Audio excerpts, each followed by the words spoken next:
എല്ലാവർക്കും നമസ്കാരം. പുതിയൊരു വീഡിയോയിലേക്ക് സ്വാഗതം. ഞാൻ അംബികാനന്ദൻ, തൃശ്ശൂർ. ഇന്ന് എൻ്റെ വീഡിയോയിൽ ഉൾപ്പെടുത്തുന്നത് ദാരിദ്ര്യമാണ്. ഇത് മറ്റുള്ളവരുടെ ദാരിദ്ര്യമല്ല കേട്ടോ. ഞാൻ അനുഭവിച്ചിട്ടുള്ള ദാരിദ്ര്യത്തെക്കുറിച്ചാണ് നിങ്ങളോട് പറയുന്നത്. നമുക്കൊന്നും തുറന്നു പറയാൻ ഒരു മടിയുമില്ല. ഇനി മറ്റുള്ളവരെന്ത് ചിന്തിക്കും, നമ്മളെങ്ങനെ വിലയിരുത്തും, അതിൽ പ്രശ്നമൊന്നുമില്ല. നമ്മൾ കടന്നുപോയ വഴികൾ മറ്റുള്ളവരിലേക്ക് എത്തിക്കുമ്പോൾ അവർക്കതൊരു വഴികാട്ടിയാണെന്ന് ഞാൻ വിശ്വസിക്കുന്നത്. അതുകൊണ്ട് എൻ്റെ ഒരു ദാരിദ്ര്യത്തിൻ്റെ കഥയാണ് ഞാൻ നിങ്ങളുടെ മുന്നിൽ പറയുന്നത്. അതിൽ മുപ്പാട് നിങ്ങളോടൊരു ചോദ്യം: ദാരിദ്ര്യ ദുഃഖമാണോ സന്താന ദുഃഖമാണോ ഏറ്റവും വലിയത്? ഇത് ഞാൻ ചോദിച്ചതല്ല കേട്ടോ, ഭഗവാൻ പരമേശ്വരൻ പാർവതിയോട് ചോദിച്ച ചോദ്യമാണ്. എന്താണെന്നല്ലേ, അത് കഴിഞ്ഞിട്ട് നമുക്ക് എൻ്റെ വിഷയത്തിലേക്ക് കിടക്കാം.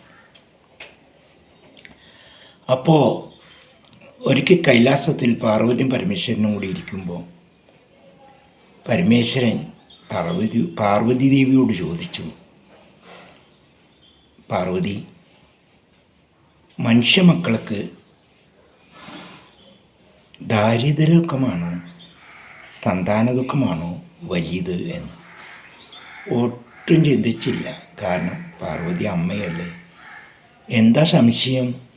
ദാരിദ്ര്യ ദുഃഖമല്ല, സന്താന ദുഃഖമാണ് ഏറ്റവും വലിയത് എന്ന്. അപ്പോൾ പരമേശ്വരൻ ചിരിച്ചുകൊണ്ട് പറഞ്ഞു: നീ ആ ഭൂമിയിലേക്ക് ഒന്ന് നോക്കൂ. അങ്ങനെ പാർവതി ആ ഭൂമിയിലേക്ക് നോക്കിയപ്പോൾ ഒരു കൊച്ചു കുടിൽ.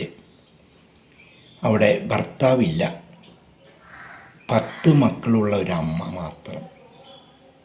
വരുമാനങ്ങളുമില്ല, ദാരിദ്ര്യം, കാലങ്ങളായിട്ട് പട്ടിണി. പിന്നീട് അടുത്ത കാലത്ത് മുഴുവൻ പട്ടിണിയായി. ഓരോ ദിവസവും ഓരോ മക്കളും മരിച്ചു വീണു. ദാഹിക്കുമ്പോൾ വെള്ളം പോലും കിട്ടാനില്ല. ആ പരിസരത്ത് അങ്ങനെ കുടുംബങ്ങളൊന്നുമില്ല. അങ്ങനെ ഓരോ ദിവസവും ഓരോ മക്കളും ചത്തു വീണു, അതായത് മരിച്ചു വീണു. അങ്ങനെ 10 മക്കളും മരിച്ചു വീണിട്ടും ഈ അമ്മയ്ക്ക് ദാഹം തീരുന്നില്ല, വിശപ്പടക്കാൻ കഴിയുന്നില്ല. മക്കൾ മരിച്ചു മുന്നിൽ കിടക്കുമ്പോഴും അതൊന്നും അമ്മയ്ക്ക് നോക്കാൻ കഴിയുന്നില്ല. അങ്ങനെ ആ അമ്മ അടുക്കള വശത്തേക്ക് ഒന്ന് നോക്കിയപ്പോൾ ഒരു വാഴ കൊലച്ച് പഴുത്ത പഴങ്ങളായി നിൽക്കുന്നു. ഭഗവാന്റെ കളികളാണ് കേട്ടോ. അത് ഭഗവാന്റെ കളികൾ മായയാണ്. ആ ഒന്ന് നോക്കിയില്ല, ഓടിച്ചെന്നു വാഴയ്ക്ക് അടിയിൽ എത്തിക്കാൻ നോക്കി, ചാടാൻ നോക്കി, എന്നിട്ട് കിട്ടണില്ല. അങ്ങനെ ഈ അമ്മ ഓരോ മക്കളെ ശവങ്ങളും കൂടെ അടക്കി അതിൻ്റെ മുകളിൽ കയറി നിന്നുകൊണ്ട് ആ പഴം കഴിച്ചു. അപ്പോൾ ഭഗവാന്റെ പരീക്ഷണമാണ് കേട്ടോ അത്. പാർവതിയോട് ചോദിച്ചു: നോക്കൂ, ഇപ്പം ഏതാണ് ദുഃഖം? മനുഷ്യന് മക്കളില്ലാത്ത ദുഃഖമാണോ ദാരിദ്ര്യമാണോ? അപ്പോൾ പാർവതി പറഞ്ഞു: ഒരു സംശയമില്ല, ദാരിദ്ര്യ ദുഃഖം തന്നെയാണ് മനുഷ്യന് ഏറ്റവും വലിയ ദുഃഖം എന്ന്. അവസാനം ഭഗവാൻ അനുഗ്രഹിച്ച 10 മക്കൾക്ക് ആയുസ്സും കൊടുത്തു, അവർക്ക് ജീവിക്കാനുള്ള മാർഗവും ഭൂമിയിൽ ചെയ്തു കൊടുത്തു. അപ്പോൾ ഇനി എൻ്റെ കഥയിലേക്ക് കിടക്കാം. ഇന്നത്തെ മക്കൾ എത്ര സന്തോഷകരമായിട്ടാണ് പഠിക്കാനായിട്ടൊക്കെ പോകുന്നത് അല്ലേ? അവർക്ക് എത്ര യൂണിഫോം വേണോ അത്, ചെരുപ്പുകൾ മാറി ഇടാൻ. ഓരോ വർഷം ബാഗ്, കുട, പുസ്തകങ്ങൾ, കഴിക്കാൻ ചോറ്റുപാത്രത്തിൽ ആവശ്യം, അവർക്കിഷ്ടമുള്ള ഭക്ഷണങ്ങൾ, പോകാനായിട്ട് വാഹനം. അതൊന്നും ഇതില്ലാത്തൊരു കാലമായിരുന്നു എൻ്റെ കാലം. ഞാൻ 4ാം ക്ലാസ്സിൽ പഠിക്കുന്ന കാലം. ഒരു യൂണിഫോമാണ് എനിക്കുള്ളത്. അതും എൻ്റെ കുടുംബക്കാരെടുത്ത് തന്നതല്ല. കാരണം എൻ്റെ അമ്മ ഞങ്ങളെ പോറ്റി വളർത്താനായിട്ട് ജോലിക്കിറങ്ങുമ്പോൾ എൻ്റെ അമ്മയ്ക്ക് ഒരു ദിവസം കിട്ടുന്നത് 30 രൂപയാണ് കൂലി. സോറി 30 അല്ല, സോറി കേട്ടോ, ക്ഷമിക്കണം, 5 രൂപയാണ് കൂലി അന്ന്. ഒരു പൈസ കൊണ്ട് കടയിലേക്ക് പോയി ഓർമ്മ എനിക്കുണ്ട്. അപ്പോൾ ഈ 5 രൂപയാണ് എൻ്റെ അമ്മയ്ക്ക് കിട്ടുന്ന കൂലി. അപ്പോൾ ഇതുകൊണ്ട് മക്കൾക്ക് വേണ്ട കാര്യങ്ങളൊന്നും ചെയ്തു തരാൻ അവർക്ക് കഴിയില്ല, നിത്യനിവൃത്തി കഴിയണം. പലപ്പോഴും എനിക്ക് യൂണിഫോം സ്കൂളിൽ നിന്നിട്ടും ടീച്ചർമാർ വര്യസംഖ്യയിട്ട് എനിക്കെടുത്തു തരുന്നതാണ്. അതൊരു യൂണിഫോമാണ് കിട്ടുക. മഴ പെയ്താലും അത് നനച്ചിടുക, ഈർനായിൽ ഉടുക്കുക, പോവുക. കുടയില്ല മഴയത്ത് ചേമ്പിൻ്റെ ഇലയോ വാഴയുടെ ഇലയോ അല്ലെങ്കിൽ ഏതെങ്കിലും സുഹൃത്ത് പോണെങ്കിൽ അവരുടെ കുടയുടെ കീഴിലോ നിൽക്കാൻ ശ്രമിക്കും.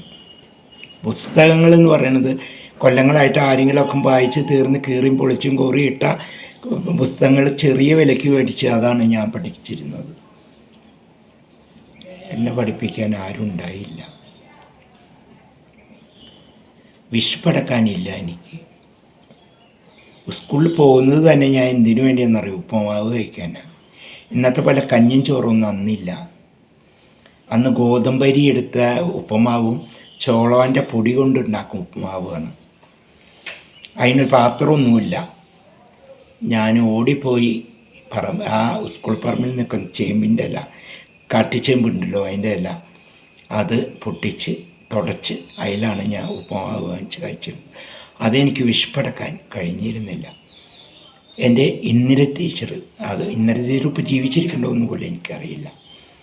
അങ്ങനെ ഇന്ദിര ടീച്ചർ കൊണ്ടുവരുന്ന ഭക്ഷണം ഒരു ദിവസം എൻ്റെ പട്ടിണി കണ്ടിട്ട്, എൻ്റെ തളർച്ച കണ്ടിട്ട് എനിക്ക് ഓഫീസ് റൂമിൽ വെച്ചിട്ട് കഴിക്കാൻ തന്നിട്ടുണ്ട്. എന്ത് രുചിയായിരുന്നു, നമ്മൾ അനുഭവിക്കാത്ത രുചി. കാരണം നമ്മൾ ഈ തലേദിവസത്തെ ചോറ് ഉള്ളി കൂട്ടി പച്ചമുളക് കൂട്ടി കടിച്ച് തിന്നുന്നില്ല രുചി നമുക്കുള്ളൂ.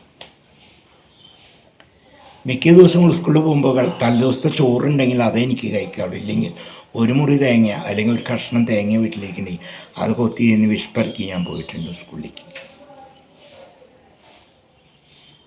അന്ന് കല്യാണങ്ങളൊക്കെ ഉണ്ടാകുമ്പോൾ വളരെ സന്തോഷം, ഓടിപ്പോകും 2 ദിവസം മുന്നേ. കാരണം പട്ടിണിയല്ലേ, വിശപ്പ് മാറണ്ടേ. അങ്ങനെ സ്കൂളിലിരിക്കുമ്പോൾ ഞങ്ങളുടെ സ്കൂള് പൂങ്കുന്നത്ത് ശ്രീരാമസ്വാമിയുടെ പുറകിൽ ഒരു ഊട്ടുപുര എന്ന് പറയുന്നൊരു സ്കൂളാണ്. അവിടെയാണ് ഞാൻ പഠിച്ചത് കേട്ടോ. ഇത് കാണാൻ എൻ്റെ സുഹൃത്തുക്കൾ കാണണ്ടെങ്കിൽ മനസ്സിലാവുമായിരിക്കും. അന്നും നല്ല യോഗ്യതയുള്ളവരും അവിടെ പഠിച്ചിട്ടുണ്ട് കേട്ടോ. പേനയ്ക്ക് പേന, പെൻസിലിന് പേന, മായ്ക്കാനായിട്ടുള്ള വസ്തുക്കൾ എന്തിനും എന്തോ ഒക്കെ ഉള്ളവർ വന്നിട്ടുണ്ട്. അവരൊക്കെ എഴുതി തരുന്ന കാട്ടങ്ങൾ, അവരൊക്കെ എഴുതി തേഞ്ഞ കാട്ടങ്ങൾ എടുത്തിട്ട് ഞാൻ എഴുതി പഠിച്ചു. അങ്ങനെ ഞങ്ങളുടെ സ്കൂളിൻ്റെ അടുത്തൊരു മദ്രാശി എന്ന് പറഞ്ഞൊരു മരമുണ്ട്. നിങ്ങൾക്ക് അറിയുമെന്ന് എനിക്കറിയില്ല, ഞാൻ മദ്രാശി എന്നാണ് പറയണത്. അതായത് വലിയ കൂറ്റമരമാണ്. നമ്മുടെ മുരിങ്ങക്കായൊക്കെ പോലെ ഒരു കായ ഉണ്ടാവും. അത് പഴുത്ത് തിന്നാൻ നല്ല രസമാണ്.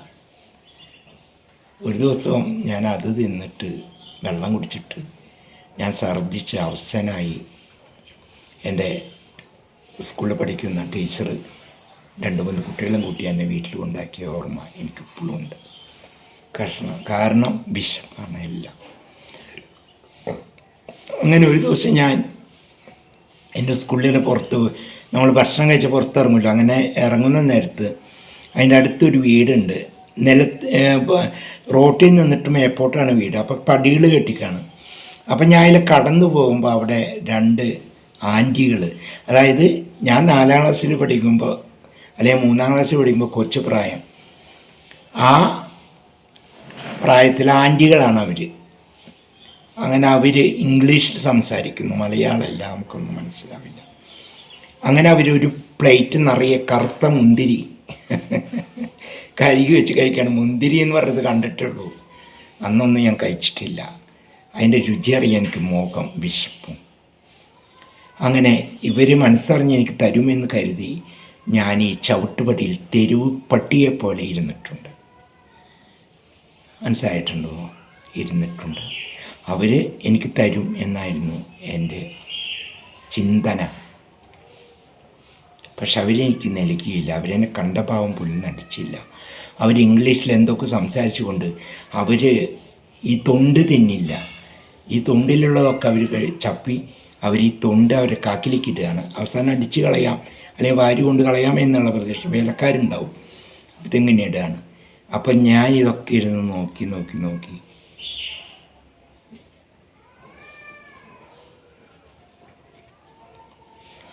അങ്ങനെ എൻ്റെ കൈകൾ ഉറുമ്പരിക്കുന്ന പോലെ ഇങ്ങനെ അരിച്ചരിച്ച് പോവുകയാണ് ഇവരെ ചെരുപ്പിട്ട കാലിൻ്റെ ഇടയിലേക്ക്. ഈ കിടക്കുന്ന മുന്തിരിയുടെ തൊണ്ടെങ്കിലും തിന്നാലോ എന്ന് വിചാരിച്ചിട്ട് എൻ്റെ കൈകൾ അരിച്ചരിച്ച് പോയി. ഞാൻ അവർ കഴിച്ച് ചപ്പിയിട്ട് ആ മുന്തിരിത്തൊണ്ടുകളൊക്കെ എടുത്ത് തന്നിട്ടുണ്ട്. മോഹം കൊണ്ടാ ഇല്ലല്ലോ നമുക്ക്. ഈ വെള്ളച്ചോറും കഞ്ഞിവെള്ളമല്ലേ നമ്മൾ കുടിക്കുന്നത്. അത്രയും ദാരിദ്ര്യം ദുഃഖം അനുഭവിച്ച് ഇന്നും അന്നും ഇതിന് എന്ത് തെറ്റ് ഞാൻ ചെയ്തു? ദൈവത്തിനോടാണ് ഞാൻ ചോദിക്കുന്നത്.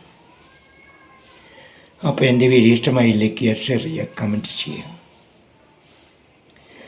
ആദ്യമായിട്ട് എൻ്റെ വീഡിയോ കാണുന്ന മക്കളാണെങ്കിൽ ആ ബെല്ല് ബട്ടനും അതിൻ്റെ അടുത്ത് കാണുന്ന ആ ചുവന്ന ബട്ടനും ഒന്നമർത്തിക്കൊണ്ട് എൻ്റെ വീഡിയോകൾ കാണാം. അപ്പോൾ എൻ്റെ എല്ലാ വീഡിയോയും നിങ്ങളുടെ മുന്നിലേക്ക് എത്തും. പുതിയ വീഡിയോ ആയിട്ട് നമുക്ക് കാണാം. എല്ലാവരും സ്വസന്തോഷമായിരിക്കും.